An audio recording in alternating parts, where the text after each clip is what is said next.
EFF leader Julius Malema has praised the bravery of protesters who heeded his party's call for the national shutdown. He also urged South Africans not to tire to hold government accountable. Malema says today's march will go down in the history books of the country. Leading to the march, EFF leader decried President Cyril Ramaphosa's deployment of over 3,000 SANDF soldiers ahead of the shutdown. Malema says this was done to intimidate protesters, but it failed. Monday's national shutdown is amongst the efforts by the third largest party in parliament to get the president to resign. To wrap the EFF's national shutdown event in KwaZulu-Natal, we're joined now by SABC reporter Jayed Paulse in Durban. So, Jayed, as we mentioned earlier on, the deployment of national security members, but there were members of the eThekwini Neighborhood Watch and community-based crime-fighting structures in Durban townships that were also on high alert alongside with the SAPS. Can you just give us a sense of how that progressed? Okay, we'll see if we can get Jayed Paulse back to talk about that. And of course, later on, we'll talk about what happened in other parts of the country and the political and economic ramifications of this. We will speak to the South African Chamber of Commerce and Industry as well as a security expert. So Jayed Paulse back with us to talk about what occurred in Durban earlier on. So Jayed, we spoke about deployment of the SANDF, but we also saw members of the eThekwini Neighborhood Watch and community-based crime-fighting structures in Durban townships gathering on high alert alongside the SAPS. What kind of mood, atmosphere did it create for particularly those who wanted to go out and protest? Well, I must say that, it was relatively quiet in eThekwini Metro. Not a lot of movement in the Durban CBD. There were not a lot of people at all. Most shops remained closed in the eThekwini Metro. But shops in areas north of Durban, like Stangan, Klali, and Shakaskraal, they were trading as normal today. We saw petrol stations in those particular areas also operating as normal. But yes, in some instances, community policing forums were patrolling streets and business areas. We were in Nanda this morning on the M25, and that was where we saw some disruptions taking place on that particular stretch. And there's a Durban Dube village, rather, mall, that's situated in Nanda. And we saw community policing forums members coming out in their numbers to protect that particular mall. Now, you would know in the July unrest, that was one of the malls that was severely looted. It was also burnt. So community members really just wanted to safeguard some of the infrastructure in their communities.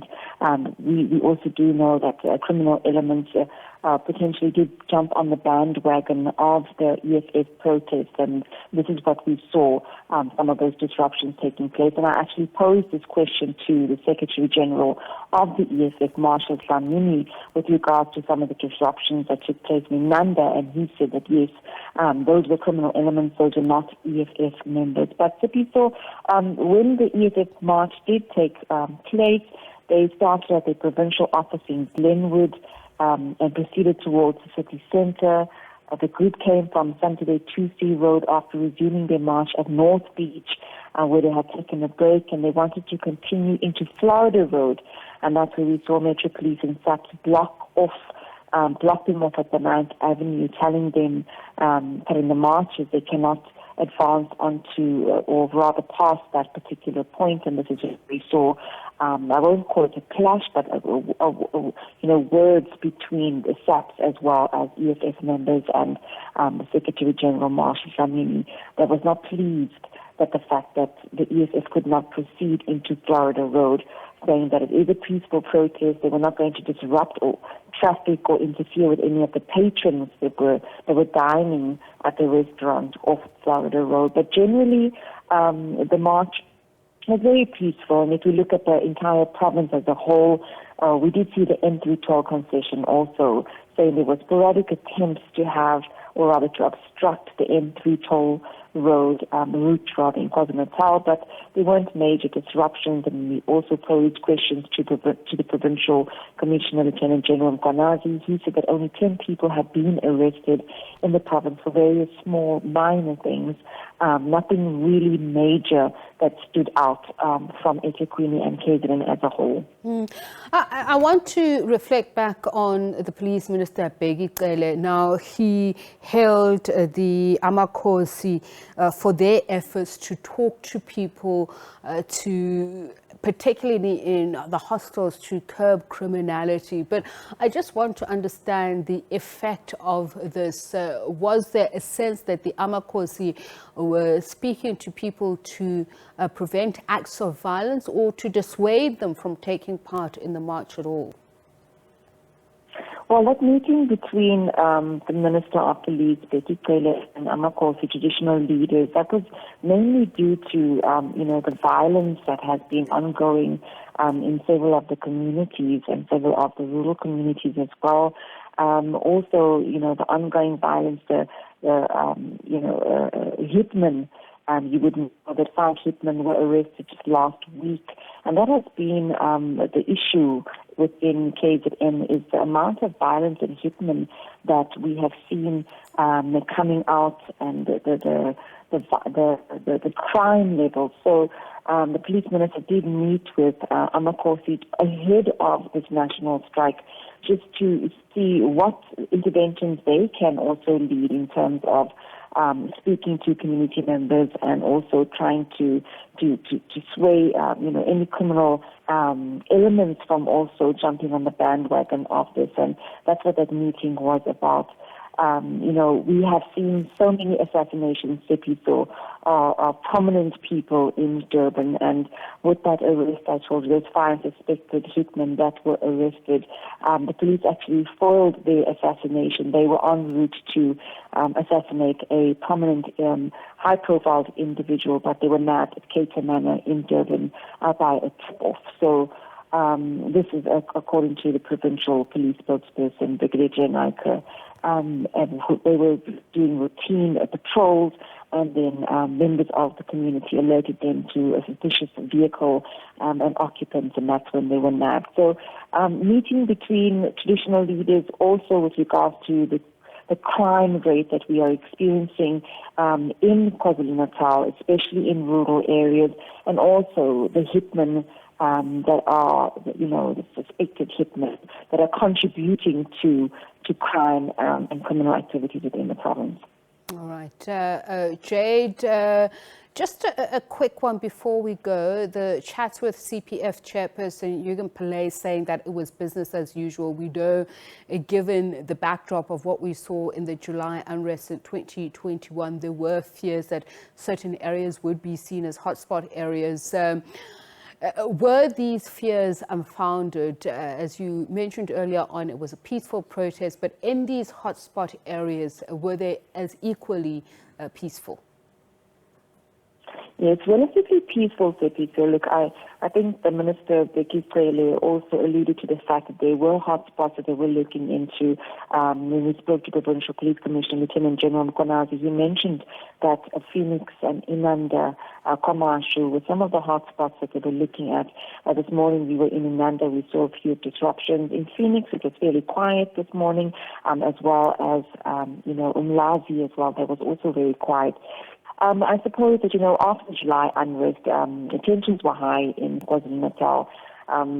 There were talks that the protests also could possibly end up in Phoenix. This morning when we were busy doing crossings and speaking to EFF members, as well as the party Secretary General Marshall Tlamini, he indicated that the protests would possibly move towards Mhlanga and end in Phoenix, and we do know what occurred during the July unrest with clashes and tensions between various racial groups. So They were concerned by police with regards to what this could potentially mean if the protest did go into Phoenix. We also heard EFF Julius Malema speaking about going into Phoenix and some of the utterances that he made. So tensions were high. Police wanted to make sure that they deployed as much people, boots on the ground, to ensure that there was peace, that there was no lawlessness during this protest.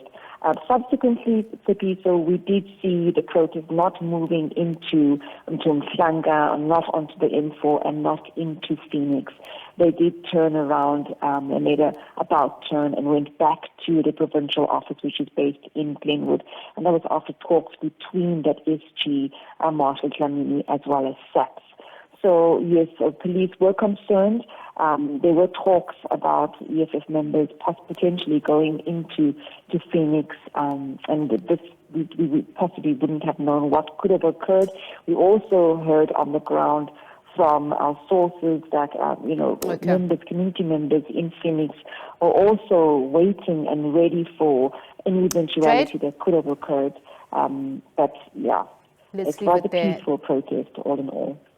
Jayed Paulse, our colleague there in KwaZulu-Natal. Well, let's come to Johannesburg. SABC Political Reporter Natasha Phiri joins us now to just give us a sense of what occurred here. We saw scenes as far back as last night, Natasha, indicating that people were readying themselves to take part in the protest action. There were visuals from videos taken of police arresting people, and the police minister said about 87 people were arrested, of which 41 were in Gauteng. Tell us the latest number and what were they charged with?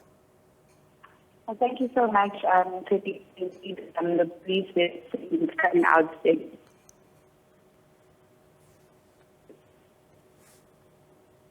Natasha, if you can hear us, could you just repeat that if the latest figures that I quoted are correct, of 87 people being arrested, of which 41 were said to be from Gauteng? Can you confirm this figure? Has it changed? And what were these people charged with? Good evening, Tati. So I'm not so clear if you could actually hear me now. Yes, we can hear you now. I just had some good issues. So earlier on, my colleague Chriselda Lewis had actually covered that briefing of the police minister in Mayfair, and of course he had briefed members of the media. At that time in the morning, the number was 57, and then it increased to 87. We didn't get a chance to speak to the police, but when I quizzed the deputy president of the EFF, Floyd Shivambu, he had said that in the wee hours of the morning after their members were arrested, they managed to bail out all their members out of police custody, and hence he was baffled by what the police minister had actually said in terms of those arrests. I mean, this is something we really need to take up with the police, but of course he did confirm that yes, indeed, some EFF members were actually arrested, and this is in connection with the national shutdown that actually took place. It commenced as early as yesterday in the wee hours of the morning. But today we had followed the deputy president of the EFF, Mr. Floyd Shivambu, throughout the streets of Alexandra. They went all the way to Sandton and then ended up at Megawatt Park. The ASCOM officers about 2 hours ago, and of course, so their plight was that they wanted President Cyril Ramaphosa to step down, but also protesting over the energy crisis in the country. And just addressing members of the EFF, he had said that, there is a willpower to actually get alternative energy, but the current government of the day has failed to do so. They accuse the president of being incompetent, and them as the EFF wants to actually see President Cyril Ramaphosa out of power come next year. So these are just some of the demands that they actually raised throughout their national shutdown. But just asking them about the success of the national shutdown, they've said that they deemed it as a success. They actually achieved what they wanted to achieve. The president may have not stepped down, but they called their national shutdown effective. And they're saying that, listen, it doesn't stop here. They're still going to continue, and they're going to intensify their efforts. It may not be in the form of a national shutdown, but of course they'll be doing other things to ensure that President Cyril Ramaphosa and his administration actually account, especially over the energy crisis to people. I want to just focus on the behavior or the conduct of those taking part in the strike action we saw in some parts of Gauteng. And I'd like to highlight the incident at the Woolworths in Grayston. That was obviously mentioned as one of those areas where security officials had to be called in to diffuse the tensions. In some cases, the EFF is blaming criminal conduct for some of these disruptions. What did he have to say about some of these incidents that were reported? Well, according to the leadership of the EFF, that actually thanked the members and their ground forces for what actually happened today and what transpired, saying that, according to them, there were no incidences of violence. Everybody had actually kept themselves well. There was high discipline. But I think it's quite interesting to see, where they actually traveled, from actually Alexandra to, Sandton. There was less of private security in Alexandra, the Pan-African Mall.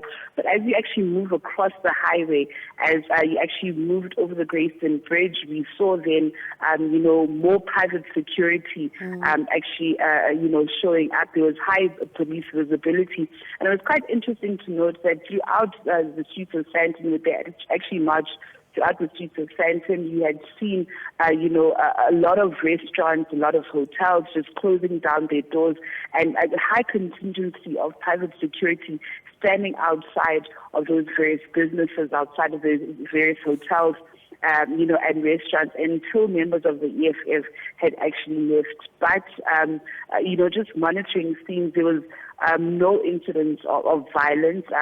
A situation was somewhat averted at Pan-African Mall, where there was almost an emphasis there on almost an altercation between members of the police and just an EFF member, but that didn't happen at all. So we had the EFF leadership, Mr. Floyd Shibambo, actually lauding their members, saying that they did not actually play into the narrative that was fed out of today's shutdown being violent and being, full of anarchy. All right. So, Natasha, thank you very much. My colleague, Natasha Phiri, who was just giving us a wrap of events here in Johannesburg. We speak now to Director of Phuzumoya Consulting, a political economy research and analysis company. Gregory Mthembu-Salter joins us now to speak about his views on the shutdown. A very good evening to you, and thank you so much for speaking to us, Gregory. I just want to latch on to that which my colleague was pointing out, the difference in the picture as the protesters march from Alexandra to Sandton. And I'd just like to hear your thoughts, not necessarily about the assessment of the impact of the strike, but was it intended or unintended consequences on the issues that it put a spotlight on, that class divide, that it was very starkly framed by the events where the security was, and given the issues, the reasons behind launching this protest action? Thank you very much and good evening. Yes, I mean, the EFF is trying to mobilize around its natural constituency is people in great difficulties, the unemployed, people are scrabbling around to find jobs, who look for some kind of salvation from a promise of a leader who thinks he can lead them to that promised land. Whether harassing people at Woolworths, going to Eskom, trying to get into the president's private residence is a matter for the protesters to consider. But those are his constituency, and those are the people he was trying to fire up. I use that against the back, and I'm juxtaposing what my colleague Natasha was saying, that you didn't see so much of private security in Alexander. And of course, we know the criticism against government for the deployment of security forces, including the SANDF. And South Africans themselves have said, you know, given the daily crimes, heinous crimes that we face on a daily basis, you'd wish you would see so much presence of these security forces. So I'm juxtaposing that a bit, and I'm just saying, is it, whether wittingly or not, bringing into sharp focus, as you mentioned, whom these issues that they're raising through these protests affect the most, but the effect of that they're probably even worse off given these current circumstances. Well, I do just want to speak to this issue about the deployment of the SANDF and whether or not that was an appropriate response given the South Africa's daily realities of crime. I mean, I think that the EFF may have unwittingly done the ANC government a favor here, because after the July, the events in Durban, the message went out to the world that the South African state was no longer capable of defending itself. And, in this case, because they were given lots of warning, we knew exactly the date. It was sort of like the World Cup. It was a set piece where it was possible for the police and military to plan it and demonstrate that when push comes to shove, the South African state is still capable of defending itself, which was in question. Now, that's a set piece. Doing it on a day-to-day basis, when we see what goes on in this country all over the place, is a very different issue. We found that this government and this state is capable of one-offs, but struggles to maintain consistency. And it's interesting you saying that the EFF may have done the government a favor here. Well, I'm wondering, if we follow that train of thought, has it done the president any favors, their call for him to step down, given what some have said are the continual failures of the South African state in terms of service delivery, the EFF's so-called own Damascene vision for South Africa going into 2024, this bringing into focus what they're saying to South Africans at large. And you may say it's not just the grassroots, but all who are frustrated with the slow growth of the economy because of load shedding and other factors, but high unemployment rate, increasing poverty, and the widening inequality gap. Everyone's fed up with the electricity cuts, and South Africans as a whole is not a happy bunch. But the call for the shutdown was they were going to shut down the economy and, by massive popular power, put enormous pressure on the president to resign. And that's not what happened. Despite South Africans all being furious about electricity, we didn't see hundreds of thousands of people on the streets. This wasn't Bolivia from a few weeks ago. This wasn't Peru. This wasn't like the late 1980s in South Africa. This was a few thousand people. It was a big demonstration. But if this was billed as a mass popular movement that was going to bring down the government, and on those terms, it didn't succeed. So it's not to say that South Africans are happy that they're having their electricity cut. They're not. We know that. The opinion polls show that they hold the ANC responsible for that. But the turnout today did not suggest that enough people regard marching around with the EFF as the solution to that.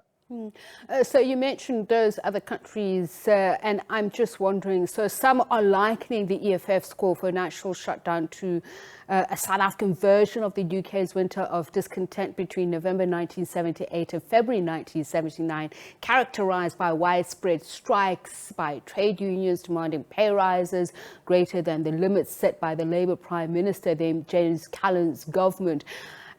Is this something that will probably have legs, as some have predicted that it may even have a long-term effect, that we may see greater calls from labour unions after this? As we heard the EFF say that it's industrial action in this form today, but it'll take other forms in days and weeks to come.